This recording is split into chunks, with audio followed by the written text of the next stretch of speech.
ये बहुत ही अचानक हुआ है।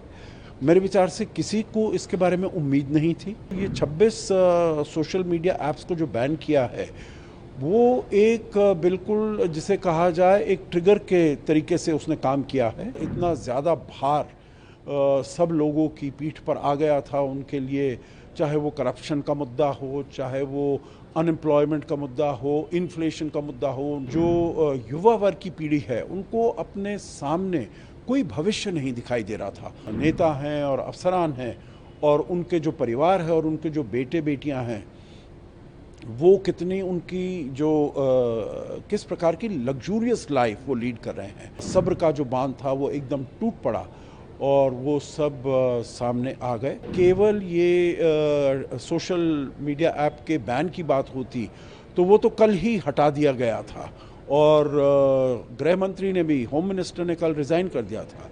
आज के दिन में इतना ज़्यादा बड़ा है जो आर्मी चीफ को ये कहने पर मजबूर होना पड़ा प्रधानमंत्री ओली को, केपी ओली को, जो आप इस्तीफ़ा दीजिए। भारत को सबसे पहले तो अपना जो बॉर्डर है उसको किसी प्रकार से सील करना पड़ेगा। हमारा फ्री बॉर्डर है, बिना पासपोर्ट वीज़ा के लोग आ जा सकते हैं वहाँ पर। वहाँ से ऐसे कोई तत्व नहीं आए भारत में जो कि भारत की शांति के लिए जो ख़तरा पैदा कर सकें। ये बहुत ही अचानक हुआ है।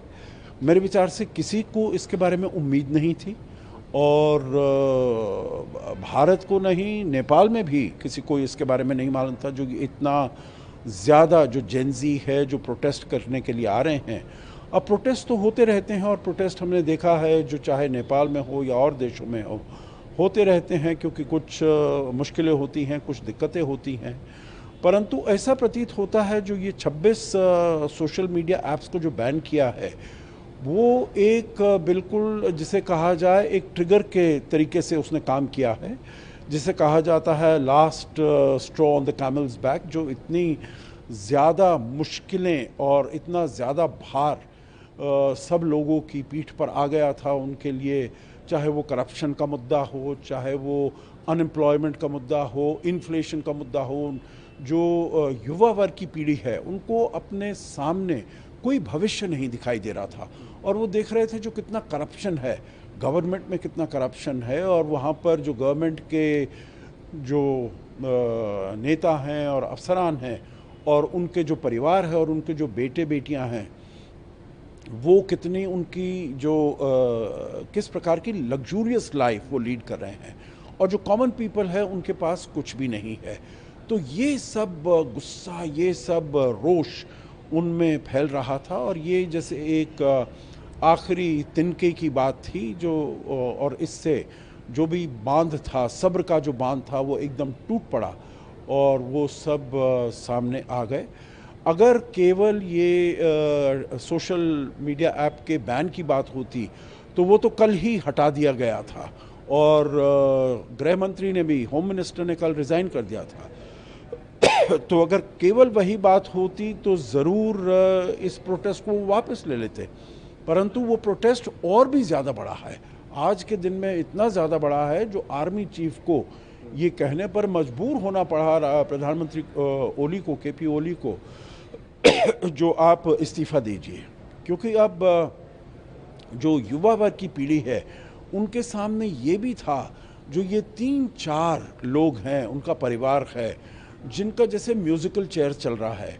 केपी शर्मा ओली हैं, पुष्प कमल दाहाल प्रचंड हैं, शेर बहादुर द्वेबा हैं, माधव नेपाल हैं। बस पिछले 10, 15, 20 साल से वही उनका म्यूज़िकल चेयर्स होता आ रहा है और जो इतनी असंतुष्टता है लोगों में उसके बारे में कुछ नहीं किया जा रहा है, परंतु ये अपना नेता बदलते रहे हैं। तो इसीलिए ये अब नेपाल में देखना पड़ेगा उनको जो इसको आगे कैसे ले जाना है। और हालांकि अब वो कह रहे हैं जो बहुत ही पॉलिटिसाइजेशन हो गया है स्टूडेंट कम्युनिटी का, परंतु उनको साथ मिलकर आना पड़ेगा जो कैसे वहाँ पर शांति स्थापित की जाए और फिर से समृद्धि की ओर उनकी जो आर्थिक व्यवस्था है, आर्थिक स्थिति है, उसको स्टेबिलिटी और पीस, ट्रैंक्विलिटी लाई जाए, स्थिरता लाई जाए और इकोनॉमी को हाथ में रखा जाए और समृद्धि की तरफ बढ़ा जाए। मेरा आखिरी प्रश्न ये रहेगा कि नेपाल के फ्यूचर के बारे में आप कैसे देखते हैं और भारत के पास क्या विकल्प उपलब्ध रहेंगे और भारत को इसको कैसे डील करना चाहिए, आपकी टिप्पणी से। देखिए, अभी मेरे विचार से जहाँ तक नेपाल की बात है तो ये बिल्कुल एक ही दिन हुआ है, तो आगे चलते हुए हम देखेंगे जो हालात कैसे आगे बढ़ते हैं। जहाँ तक और उसके ऊपर भारत को बहुत पैनी नज़र रखनी पड़ेगी।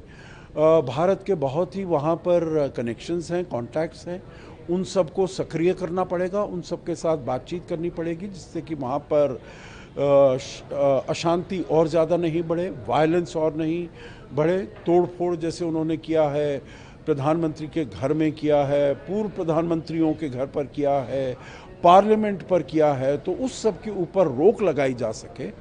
तो ये सब वहाँ पर उनको अपने आप ही जो उनकी लॉ एनफोर्समेंट अथॉरिटीज़ हैं, जो उनकी आर्मी है, क्योंकि आर्मी को भी बुला लिया गया है इसको स्थिरता लाने के लिए, शांति कायम करने के लिए, तो उन सबको देखना होगा। भारत को सबसे पहले तो अपना जो बॉर्डर है उसको किसी प्रकार से सील करना पड़ेगा। हमारा फ्री बॉर्डर है, बिना पासपोर्ट वीज़ा के लोग आ जा सकते हैं वहाँ पर, तो वहाँ से ऐसे कोई तत्व नहीं आए भारत में जो कि भारत की शांति के लिए जो ख़तरा पैदा कर सकें।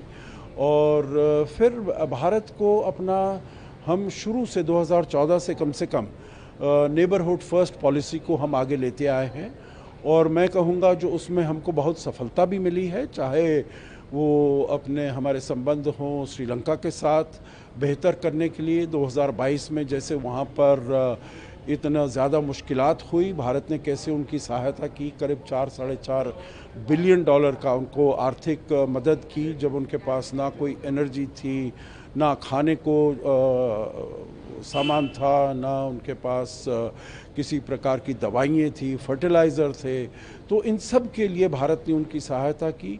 ऐसे ही मालदीव्स में भी जो आए थे राष्ट्रपति मोहम्मद मोइज़ू, तो उसके इसी उस पर आए थे, कॉल पर, कैंपेन पर आए थे इंडिया आउट पर उनको भी हमने बातचीत करके अपने साथ अपने संबंधों को सुदृढ़ किया है। और वैसी ही बात अफ़गानिस्तान के साथ भी हम देख रहे हैं। तो मैं समझता हूँ जो भारत के और नेपाल के संबंध बहुत पुराने हैं, बहुत हिस्टोरिकल हैं, बहुत ही सांस्कृतिक सिविलाइजेशनल हैं, तो पीपल टू पीपल कनेक्ट हमारा बड़ा अच्छा है। तो जो वहाँ पर सरकार आती है उसको भी देखना होगा और उनके साथ बातचीत करनी होगी। जो भी वहाँ पर पॉलिटिकल फोर्सेस उभर कर आते हैं उनके साथ हमको कनेक्शन बना कर रखना होगा जिससे कि वहाँ पर स्टेबिलिटी रहे और शांति रहे, स्थिरता रहे और वो आगे समृद्धि के रास्ते पर वो चल सकें।